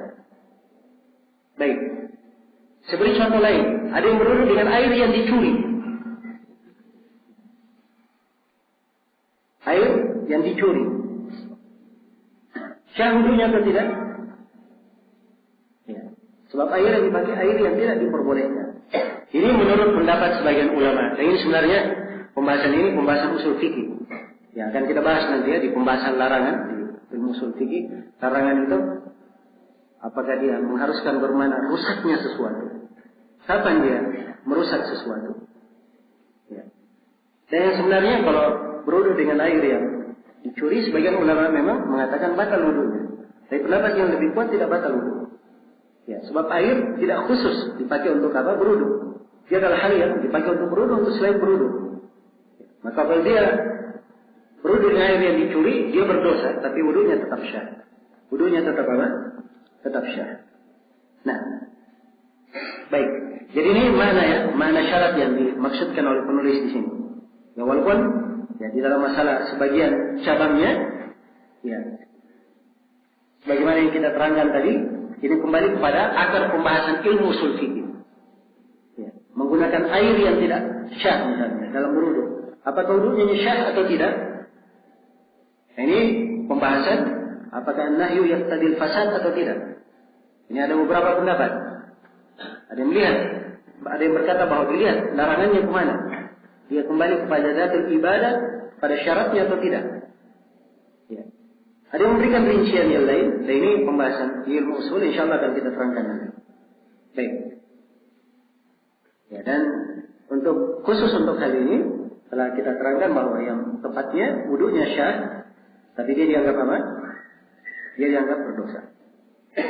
Kemudian syarat yang ke-10. Adamu najasatin ala sabilaini. Ya, tidak ada najis di atas dua jalur. Ya. Maksudnya di sini orang yang sudah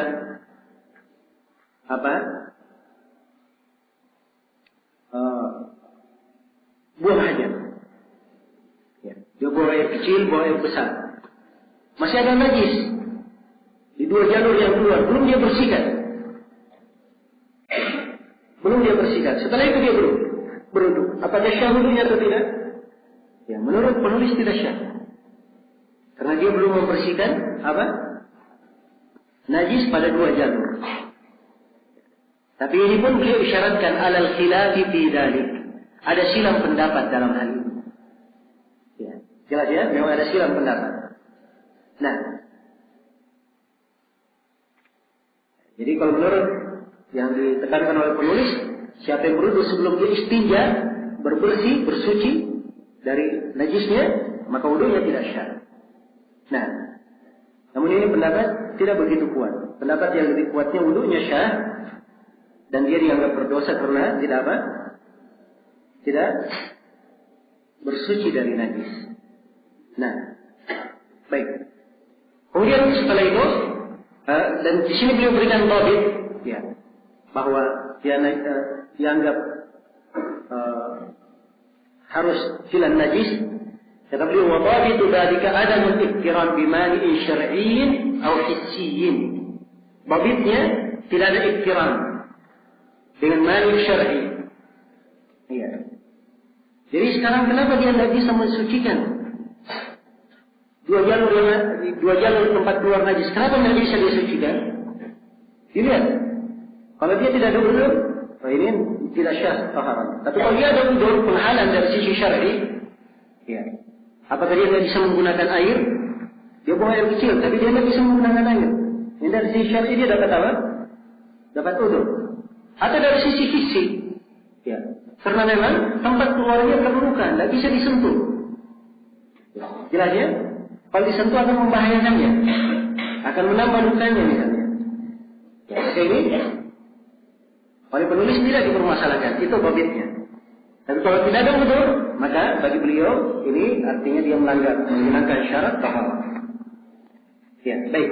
Di catatan kaki disebutkan di situ ada dua syarat yang lain yang tidak disebutkan oleh penulis. Ya, dua syarat yang bagus yang diterangkan dalam sebagian buku fikih. Yang ke-11, inqita ma yujibuhu, terputusnya apa yang mewajibkannya. Ya. Jadi apa yang mewajibkan? Apa?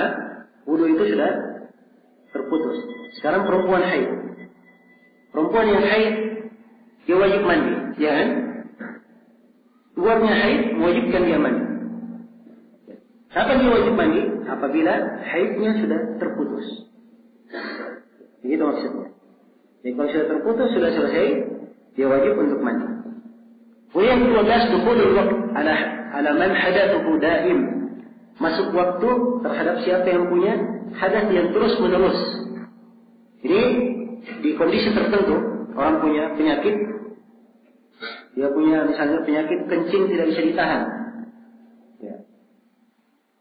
Sudah los kencingnya. Ya.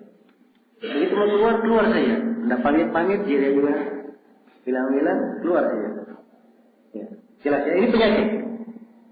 Maka orang yang berpenyakit seperti ini punya hadas yang terus menerus keluar, tidak bisa dia tahan.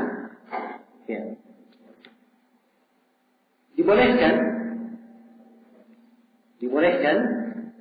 ketika mendekati waktu sholat dia bersuci berbersih. Setelah itu dia berwudu lalu dia sholat. Pada saat dia sholat hadasnya keluar, biarkan saja keluar.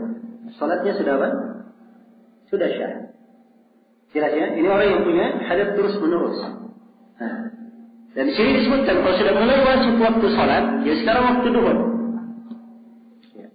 Masuk waktu duhur, dia berwudu, bersuci. Ya, begitu dia sholat, ya keluar, namanya hadasnya keluar. Tapi dia tetap sholat, sholatnya syah. Begitu masuk waktu asar, Masih ada wudunya atau tidak? Sudah batal. Dia itu hanya diberikan udur di waktu apa? Salatnya saja. Sebab ini sifatnya udur. Ya, maka begitu masuk waktu asar, dia harus berwudu kembali. Jelas ya? Ini mana yang disebutkan di sini oleh penulis. Dan ini diterangkan oleh Imam Nawawi di Al-Majmu', dan beliau terangkan bahwa hal yang seperti ini tidak ada silang pendapat di kalangan para ulama. Iya. Baik. Jadi ini kaidah yang ketiga tentang syarat bertaharah. Semuanya oleh penulis disebut 10. Kemudian kata beliau rahimahullah, kaidah yang keempat.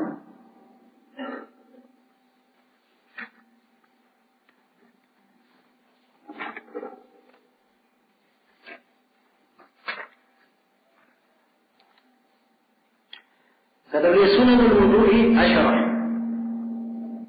Sunnah wudu ada 10. Ya. Ini langsung diberikan kesimpulan. Dan sunnah dalam praktek wudu itu ada 10. Yang pertama as-siwak. Yang pertama memakai siwak. Ya, dan ini adalah hadits Abu Hurairah, riwayat Imam Malik, Imam Ahmad, An-Nasai, dan disahihkan oleh Ibnu Khuzaimah. Ya. Rasulullah sallallahu alaihi wasallam bersabda, "Laula an asyqa ala ummati la amartuhum bis-siwak ma'a kulli wudu." Andai kata tidak memberatkan umatku, pasti saya akan memerintah mereka berwudu atau bersiwak setiap kali berwudu. Saya perintah mereka bersiwak setiap kali berwudu. Ya, ini hadis sahih dan terdapat di dalamnya kandungan zahir menunjukkan disunnahkannya bersiwak sebelum berwudu. Ya, dan siwak ini boleh sebelum berwudu, boleh bersama berwudu, dan boleh setelah berwudu. Ya. Sebab konteks hadisnya ma'a kulli wudu, bersama setiap wudu. Ya. Jelas ya? Baik, ini sunnah yang pertama, siwak. Kemudian yang kedua, at-tasmiyah, membaca bismillah. Ya, membaca bismillah. Ya, diperhatikannya bahasa fuqaha. Mereka ada dua kalimat, ada kalimat basmalah, ada kalimat tasmiyah. Kalau basmalah itu bismillahirrahmanirrahim, itu basmalah namanya. Kalau tasmiyah itu bismillahi, sampai situ saya titik. Bismillah. Jelas ya? Dan di sini beliau hanya menggunakan kalimat tasmiyah. Iya. Kalau kita berbicara ketentuan umum tasmiyah itu ada berbagai macam, ada yang wajib, ada yang sunnah, ya. Ada yang tidak disunnahkan, ada yang makruh dan bisa diharamkan. Tasmiyah. Jelas ya? Kalau dia berbuat perkara yang diharamkan, dia baca basmalah untuk melakukan perkara yang diharamkan, boleh atau tidak? Itu haram hukumnya, main-main dengan apa? Dengan syariat Allah Subhanahu wa taala, dengan ketentuan. Ya. Jelas? Ada orang yang mau adzan, dia baca bismillah, terus adzan. Boleh atau tidak? Tidak boleh, sebab adzan diajarkan oleh Nabi. Tidak pernah beliau mengajarkan apa? Bismillah. Ada orang yang mau sholat, sebelum sholat bismillah. Allahu Akbar. Boleh atau tidak? Ini banyak orang yang melakukannya. Dan ini tidak diperbolehkan. Andai kata boleh, Nabi pasti mengajarkan dalam hadis. Jelas ya? Ada yang sunnah. Ini perkara sunnah yang akan dibahas di sini antara sunnah dan apa? Wajib oleh penulis tentang masalah sunnah wudu ini. Nah, baik, dasar tentang tasmiyah, tentang membaca bismillah, itu adalah hadis Abu Hurairah yang diriwayatkan oleh Imam Ahmad, Abu Dawud, Ibnu Majah. Rasulullah SAW bersabda, "La wudu'a liman lam yadhkur ismallahi alaihi." Tidak ada wudu bagi orang yang tidak menyebut nama Allah pada wudu itu. Namun ini hadis oleh Ibnu Hajar dikatakan di isnadin dhaif, sanadnya lemah. Betul, sanad hadis Abu Hurairah lemah, tapi mungkin mendapatkan dukungan. Dan dia punya pendukung dari jalur-jalur yang lain. Dan insyaallah taala bisa dihasankan. hadits ini bisa dihasankan. Syekh Al-Albani menghasankannya. Iya. Jelas ya? Dan konteks hadits la wudu'a liman lam yadhkur ismallahi alaihi. Tidak ada wudu bagi orang yang tidak menyebut nama Allah. Apa artinya tidak ada wudu? Ya. Kalimat yang menunjukkan penekanan. Karena itu dikatakan sunnah di sini kurang tepat. Jelas ya? Tapi penulis di sini, ya rahasianya kenapa beliau tidak mengatakan wajib? Ya, karena beliau di sini hanya menyebutkan di pembahasan wudu dua saja, ada sunnah dan ada fard.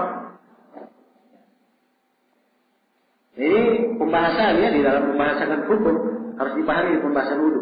Sebagian para ulama ada yang mengatakan wajib di pembahasan wudu, ada yang tidak mau menggunakan kata wajib. Kata fard saja, furudul wudu. Walaupun dia gunakan kata wajib, wajib yang bermakna kalau ditinggalkan batal wudunya. Jelas ya? Dan di sini penulis tidak memaksudkan itu, karena itu beliau masukkan di sunnah. Jelas ya? Orang yang tidak membaca basmalah, wudunya syah saja. Kalau dia lupa baca basmalah, wudunya syah. Dia sengaja tidak baca, wudunya syah. Jelas? Tapi tidak pantas dia tinggalkan. Karena Nabi bersabda tidak ada wudu bagi siapa yang tidak membaca basmalah. Dan kita katakan dia tidak membatalkan wudu sebab tidak disebutkan di dalam ayat di surah Al-Maidah. Karena ayat di surah Al-Maidah ini penyebutan rukun-rukun wudu yang merupakan ketentuan syahnya sebuah wudu. Itu ayat di surah Al-Maidah. Jelas ya? Jika disebutkan di dalam ayat, berarti dia bukanlah hal yang membatalkan wudu kalau ditinggalkan. Tapi tidak boleh ditinggalkan. Kenapa? Sebab bahasa Nabi tidak ada wudu bagi apa? Orang yang tidak menyebut nama Allah. Ya, ini bahasa yang menunjukkan penekanan. Walaupun kalimat la wudu'a ini sudah harus dimaknakan bahwa la-nya di situ la nafiyah kamaliyah. Penafian yang sifatnya menafikan kesempurnaan. Tidak ada wudu yang sempurna. Wudunya tetap syah tapi kurang sempurna. Iya. Dan ini berkaitan dengan tasmiyah, membaca basmalah. Kemudian yang ketiga, kata beliau ghuslul kaffaini thalathan.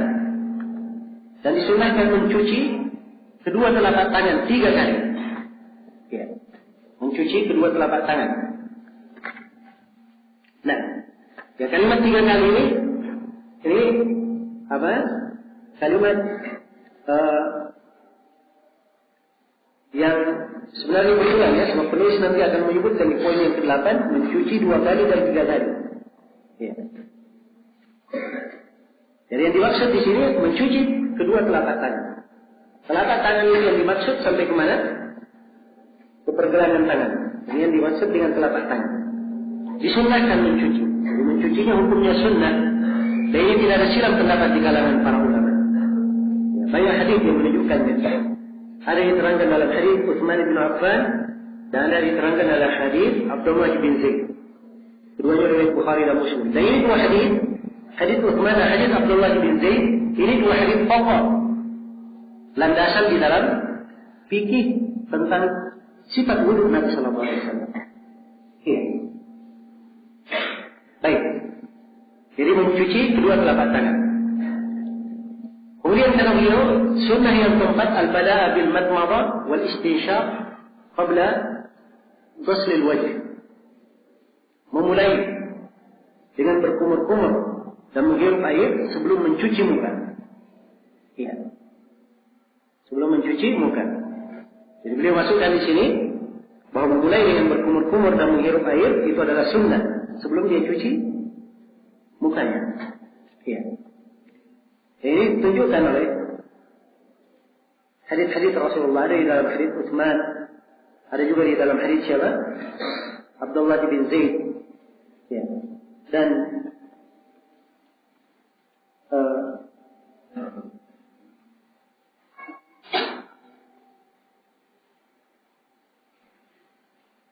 di dalam hadis Laqit ibn Sabirah radhiyallahu taala anhu, Rasulullah sallallahu alaihi wasallam menjelaskan tentang anjuran berwudu. Kata beliau asbiqul wudu. Sempurnakanlah wudu. Wa khallil bainal asabi', dan sela-sela antara jari jemari. lain bil istinsyaq, yang bersungguh-sungguhlah dalam menghirup air, illa an takuna sha'iman, kecuali kalau kamu puasa. Nah, ada tambahan dalam riwayat Abu Daud, tadi tambahannya lemah. Kita tawadda famatmiyat, kalau kamu berwudu maka berkumur-kumurlah. Kata perintah di situ itu syad ya dalam sisi ilmu riwayat. Namun secara umum berkumur-kumur dan menghirup air itu adalah hal yang disunnahkan. Ya, sebagian ulama yang berpendapat bahwa berkumur-kumur dan menghirup air bagian dari kewajiban, sebab dia bagian dari wajah. Karena dia bagian dari wajah, wajah itu adalah wajib untuk dicuci. Nah, namun yang tepatnya bahwa dia masuk ke dalam hukum sunnah, karena yang disebut dengan wajah dalam bahasa Arab adalah ma tahsulu bihil muwajah, apa yang langsung berhadapan langsung. Itu disebut wajah. Kalau hidung di dalam orang tidak berhadapan langsung dengan itu, demikian pula mulut. Jelas ya? Baik. Maka ini tepatnya masuk ke dalam hitungan sunnah. Nah, 4 dulu ya, sudah mau masuk waktu maghrib. Ya. Yang lainnya insyaallah taala kita lengkapi nanti setelah salat maghrib. Untuk sementara saya cukupkan dulu di sini. Subhanallah wa bihamdik, asyhadu an la ilaha illa anta, astaghfiruka wa atubu ilaik. Walhamdulillahirabbil alamin.